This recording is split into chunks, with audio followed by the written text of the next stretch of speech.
Bismillahirrahmanirrahim. Assalamu alaikum. Dear students, today we will discuss secondary metabolites with terpenes. Secondary metabolites. Plant produce a large number of organic compounds that have no direct function in growth and development. These substances are known as secondary metabolites, secondary products, or natural products. Secondary metabolites are often found in only one plant species or related group of species, whereas primary metabolites are found throughout the plant kingdom. Similarly, secondary metabolites have no recognized direct roles in the processes of photosynthesis, respiration, solute transport, translocation, protein synthesis, nutrient assimilation, differentiation, and formation of carbohydrates, proteins, and lipids. Plants बहुत से ऐसे organic compounds produce करते हैं जिनका direct plant की growth और development में कोई फंक्शन नहीं है। इन सब्सटेंसेस को सेकेंडरी मेटाबोलाइट्स, सेकेंडरी प्रोडक्ट्स या नेचुरल प्रोडक्ट्स कहते हैं। सेकेंडरी मेटाबोलाइट्स चंद प्लांट स्पीशीज या इनके रिलेटेड स्पीशीज ग्रुप में पाए जाते हैं, जबकि प्राइमरी मेटाबोलाइट्स तमाम प्लांट्स में पाए जाते हैं। इसी तरह से सेकेंडरी मेटाबोलाइट्स का इन प्रोसेसेस में कोई रोल नहीं है, जैसा कि photosynthesis, respiration, solute transport, translocation, protein synthesis, nutrients assimilation, differentiation और कार्बोहाइड्रेट, प्रोटीन और लिपिड्स की फॉर्मेशन में। Secondary metabolites defend plants against herbivores and pathogens. For many years, significance of secondary metabolites was unknown. These compounds were thought to be simply functionless end products of metabolism or metabolic wastes. These substances were studied first by organic chemists of 19th and early 20th centuries who were interested in these substances because of their importance as medicinal drugs, poisons, flavors, and industrial materials. More recently, many secondary metabolites have been suggested to have important ecological functions in plants.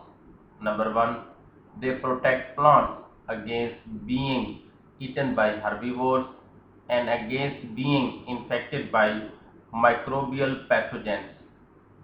Number two, they serve as attractants for pollinators and seed dispersing animals and as agents of plant to plant competition. काफी अर्सा तक secondary metabolites की significance का कोई पता नहीं था। इन compounds को metabolism का फंक्शनलेस एंड प्रोडक्ट्स या मेटाबॉलिक वेस्ट समझा जाता था। इन सब्सटेंसेस को सबसे पहले 19वीं और 20वीं सदी के ऑर्गेनिक केमिस्ट्स ने स्टडी किया। ये साइंटिस्ट इन ऑर्गेनिक सब्सटेंसेस की मेडिसिनल ड्रग्स, पॉइजन्स, फ्लेवर और इंडस्ट्रियल मटेरियल्स में अहमियत की वजह से इंटरेस्टेड थे। रिसेंटली ये सजेस्ट किया गया है कि बहुत से सेकेंडरी मेटाबोलाइट्स के प्लांट्स में इकोलॉजिकल फंक्शंस हैं। Number one, secondary metabolites plants को हर्बीवोर के खाए जाने और माइक्रोबियल पैथोजेंस के इन्फेक्शन से बचाते हैं। नंबर दो, ये पोलिनेटर्स को अट्रैक्ट करते हैं। एनिमल्स के जरिए से सीड डिस्पर्सल में हेल्पफुल है। इसी तरह से प्लांट टू प्लांट कंपटीशन में एजेंट के तौर पर वर्क करते हैं। Plant defenses are a product of evolution.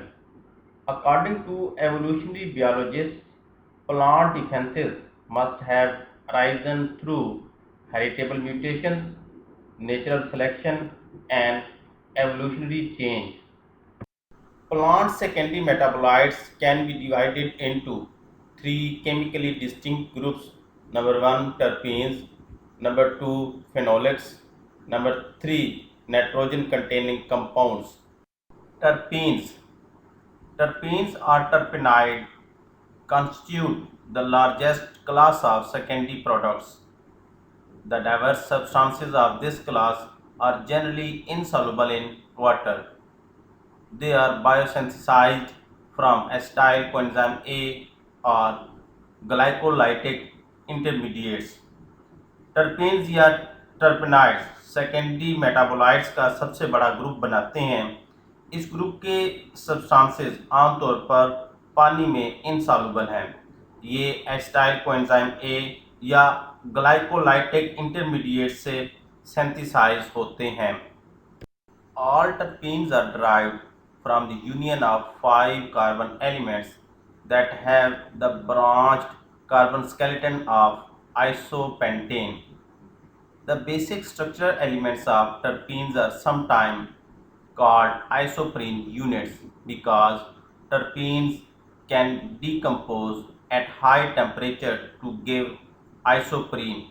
Thus, all terpenes are occasionally referred to as isoprenides. तमाम टर्पीन्स 5 कार्बन एलिमेंट्स की यूनियन से ड्राइव होते हैं। इन एलिमेंट्स में आइसोपेंटेन का ब्रांच्ड कार्बन स्केलेटन पाया जाता है। टर्पीन्स के बेसिक स्ट्रक्चरल एलिमेंट्स को आइसोप्रीन यूनिट कहते हैं क्योंकि हाई टेम्परेचर पर टर्पीन्स टूटकर आइसोप्रीन बना सकते हैं। तमाम टर्पीन्स को आइसोप्रीनाइड्स भी कहते हैं। Terpenes are classified by the number of 5 carbon units they contain.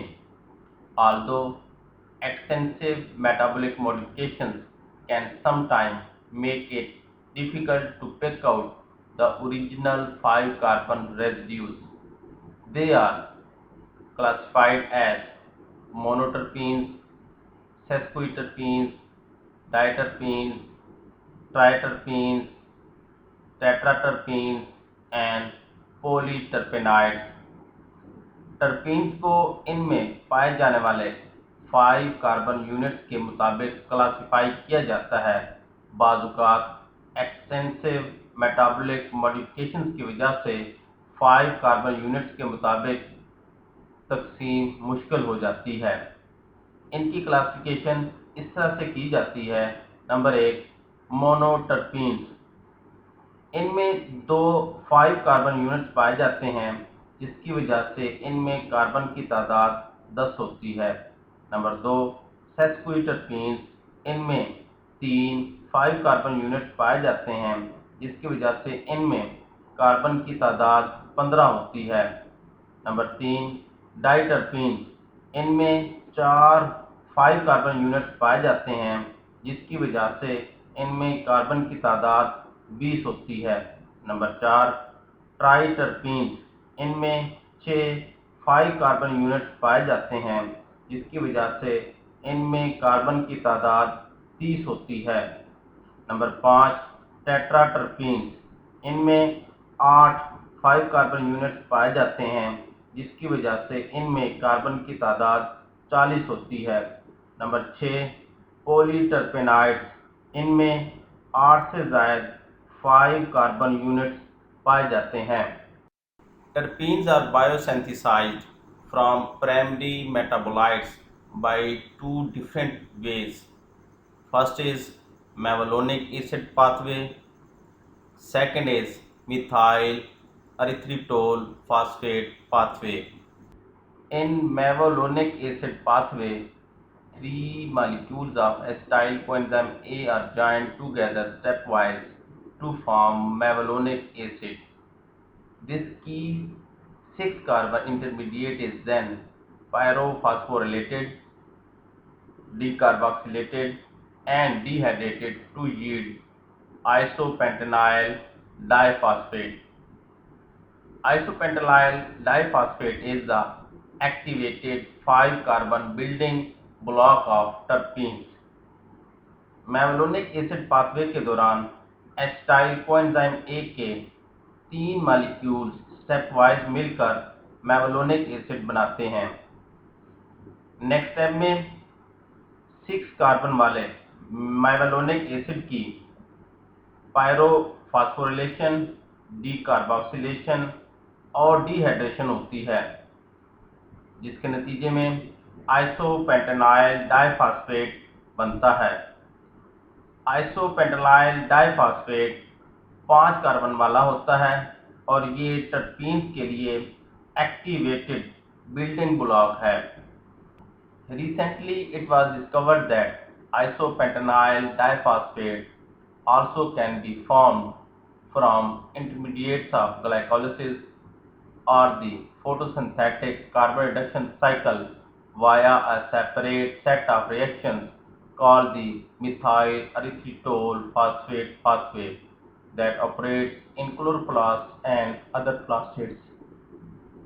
During this pathway, glyceraldehyde 3-phosphate and 2 carbon atoms derived from pyruvate appear to combine to generate an intermediate that is eventually converted to isopentenyl diphosphate. Recently ये discover हुआ कि glycolysis के intermediates और carbon reduction reaction के intermediate से isopentenyl diphosphate बन सकता है। जिस पाथवे के जरिए से आइसोपेंटेनाइल डाइफॉस्फेट बनता है, इसे मिथाइल एरिथ्रिटोल फॉस्फेट पाथवे कहते हैं। ये पाथवे क्लोरोप्लास्ट और दूसरे प्लास्टिड्स में हो सकता है।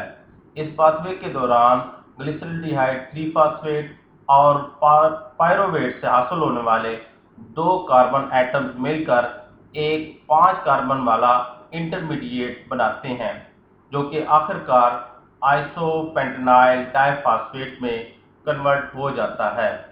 Isopentenyl diphosphate and its isomer combine to form larger terpenes.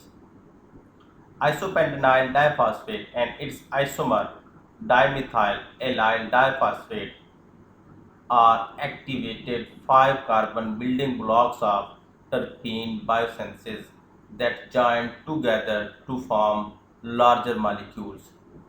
In first step, isopentenyl diphosphate and dimethyl allyl diphosphate react to give geranyl diphosphate, which is precursor of nearly all the monoterpenes. isopentenyl diphosphate और इसका isomer dimethyl allyl diphosphate 5 carbon वाले हैं और terpene biosynthesis के building blocks हैं। ये मिलकर larger molecules बनाते हैं। पहले स्टेप में आइसोपेंटेनाइल डाइफॉस्फेट और डाइमिथाइल एलाइल डाइफॉस्फेट रिएक्ट करके 10 कार्बन वाला जेरेनाइल डाइफॉस्फेट बना देते हैं। ये मोनोटर्पीन्स का प्रीकर्सर है। In second step, geranyl diphosphate can then link to another molecule of isopentenyl diphosphate to give the 15 carbon compound which is farnesyl diphosphate. Farnesyl diphosphate is precursor of nearly all the sesquiterpenes. In third step, addition of another molecule of isopentenyl diphosphate with farnesyl diphosphate gives the 20 carbon compound which is geranyl diphosphate. Geranyl diphosphate is precursor of diterpenes. Finally, farnesyl diphosphate and geranyl diphosphate can dimerize to give triterpenes and tetraterpenes respectively. दूसरे step में जेरेनाइल diphosphate isopentenyl diphosphate के साथ react करके 15 carbon वाला फार्नेसाइल diphosphate बना देता है। ये तकरीबन तमाम सेस्क्विटरपीन्स का प्रीकर्सर है। तीसरे स्टेप में फार्नेसाइल डाइफॉस्फेट आइसोपेंटेनाइल डाइफॉस्फेट के साथ मिलकर 20 कार्बन वाला जेरेनाइल डाइफॉस्फेट बना देता है। ये डाइटरपीन का प्रिकर्सर है। नेक्स्ट स्टेप में फार्नेसाइल डाइफॉस्फेट डाइमराइज होकर ट्राइटरपीन्स बना देता है, जबकि जेरेनाइल डाइफॉस्फेट डाइमराइज होकर टेट्राटर्पीन्स बना देता है। Dear students, here we can see outline of terpene biosynthesis. The basic 5 carbon units of terpenes are synthesized by two different pathways, that are mevalonic acid pathway and methyl erythritol phosphate pathway. The phosphorylated intermediates are combined to make 10 carbon, 15 carbon and larger terpenes. Certain terpenes have well-characterized function in plant growth or development, and so can be considered primary rather than secondary metabolites. Number 1, gibberellins, which are diterpenes. Number 2, sterols, which are triterpenes. Number 3, red, orange and yellow carotenoids, which are tetraterpenes. Number 4, abscisic acid, which is sesquiterpene. Number 5, dolichols, which are long-chain polyterpene alcohols. Number 6, phytol, which is side chain of chlorophyll, terpene-derived side chain. कुछ terpene plant growth और development में role play करते हैं।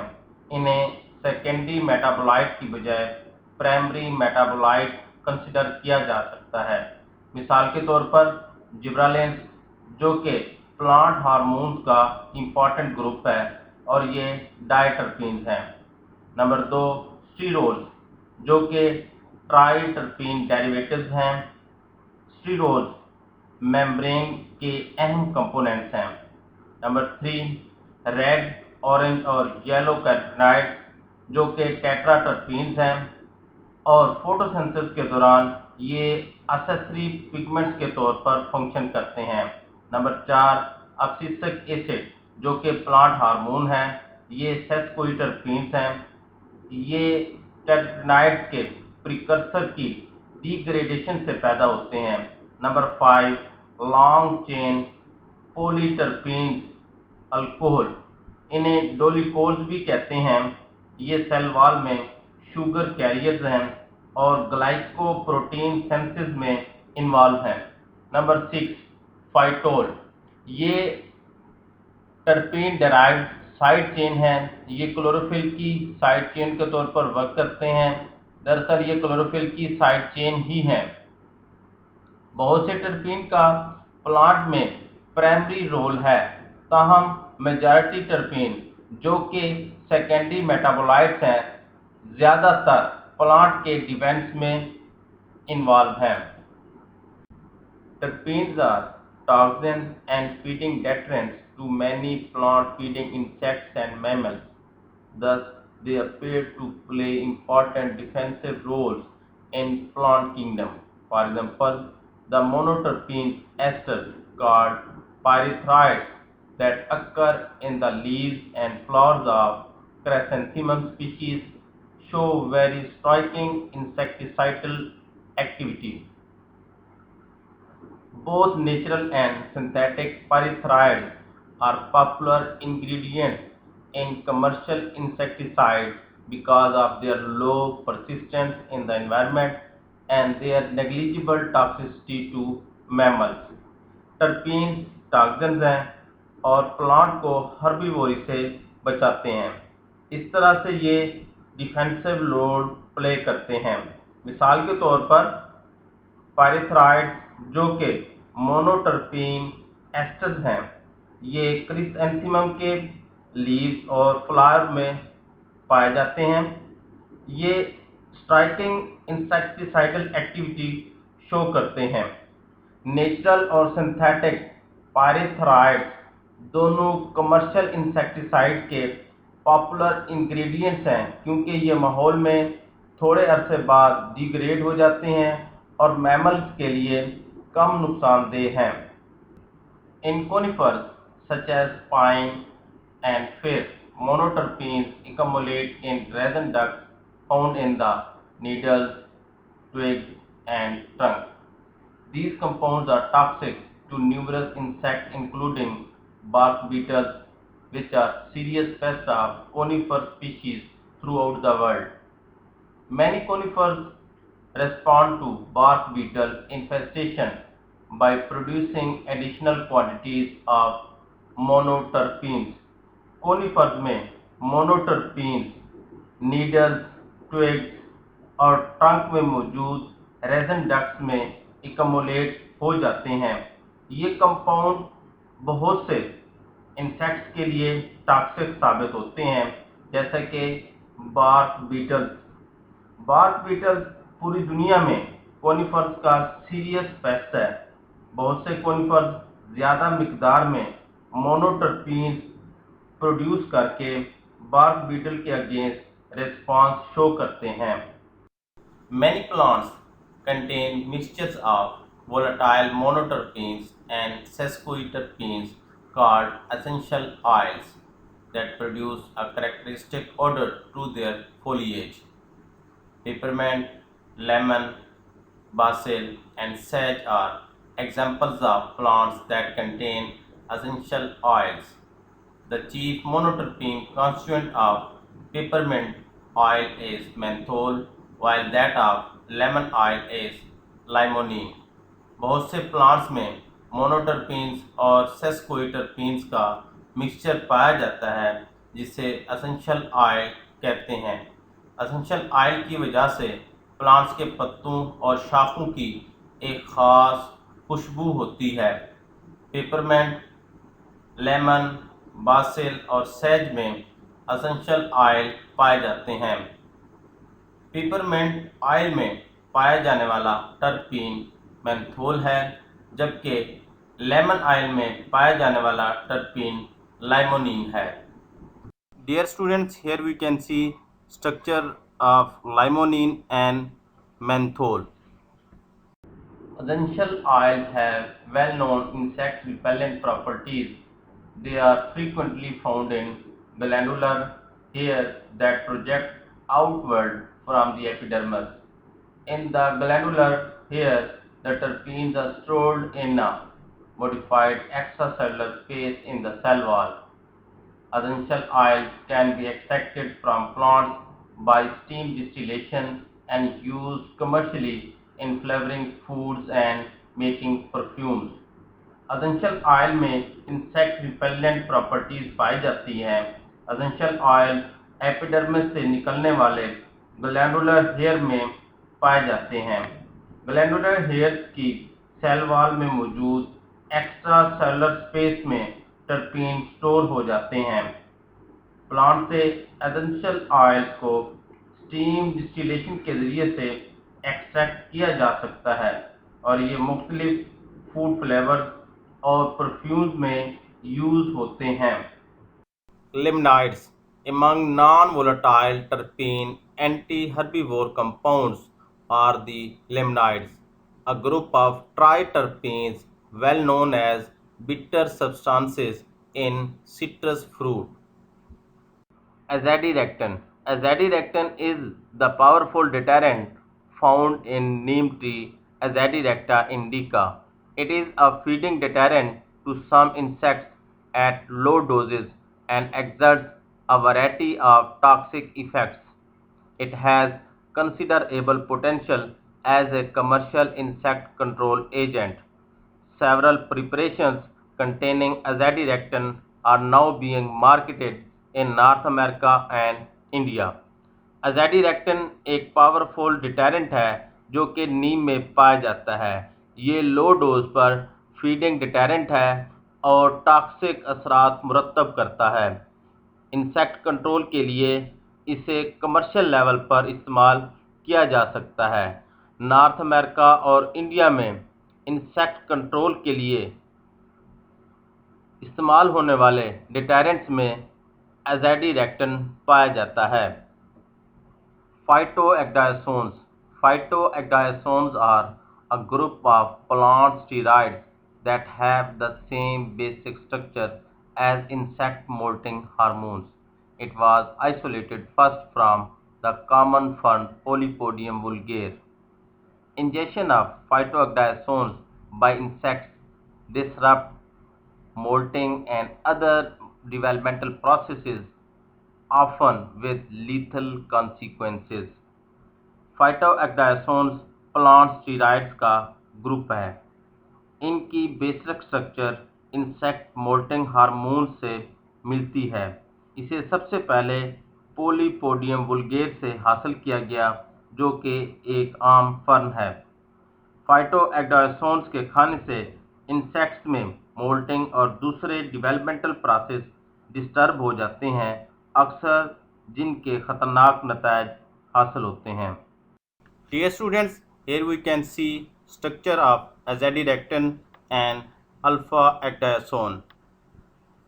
Cardenolides, triterpenes that are active against vertebrate herbivores include cardenolides and saponins. Cardenolides are glycosides with bitter taste and are extremely toxic to higher animals. In humans, they have dramatic effect on heart muscle through their influence on sodium-potassium activated ATPases. In carefully regulated doses, they slow and strengthen the heartbeat. Cardenolides extracted from species of Digitalis are prescribed to millions of patients for the treatment of heart disease.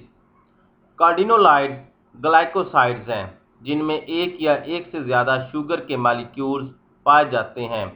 इनका test कड़वा होता है और higher animals जैसा कि mammals, herbivores के लिए बहुत ज़्यादा टॉक्सिक हैं।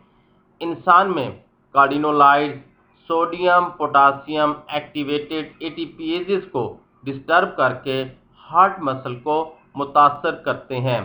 केयरफुली अगर कार्डिनोलाइड्स की डोज इस्तेमाल की जाए तो ये हार्ट बीट को स्लो और स्ट्रेंथन करते हैं। डिजिटैलिस से हासिल होने वाले कार्डिनोलाइड्स को दिल के अमराज के लिए इस्तेमाल किया गया है। Saponins. Saponins are steroid and triterpene glycosides. They were named saponins due to their soap-like properties. Presence of both lipid-soluble and water-soluble elements in one molecule gives saponins detergent properties. They form a soapy lather when shaken with water. The toxicity of saponins is thought to be a result of their ability to form complexes with sterols. Saponins steroids और triterpene glycosides हैं। सौ वाली खसूसियात की बिना पर इनका नाम सेपोनेंस रखा गया। सेपोनेंस के मालिक्यूल में लिपिड सॉल्युबल और वाटर सॉल्युबल दोनों खसूसियात पाई जाती हैं। इस वजह से इनमें डिटर्जेंट वाली प्रॉपर्टीज़ होती हैं। ये पानी में साबुन की तरह झाग बनाते हैं। सेपोनेंस की टॉक्सिसिटी के बारे में ख्याल किया जाता है कि ये सेल मेम्ब्रेन में मौजूद स्टीरोल्स के साथ कम्प्लेक्सेस बनाते हैं। डियर स्टूडेंट्स, आज का ये लेक्चर यहाँ ख़त्म होता है। अल्लाह हाफिज़।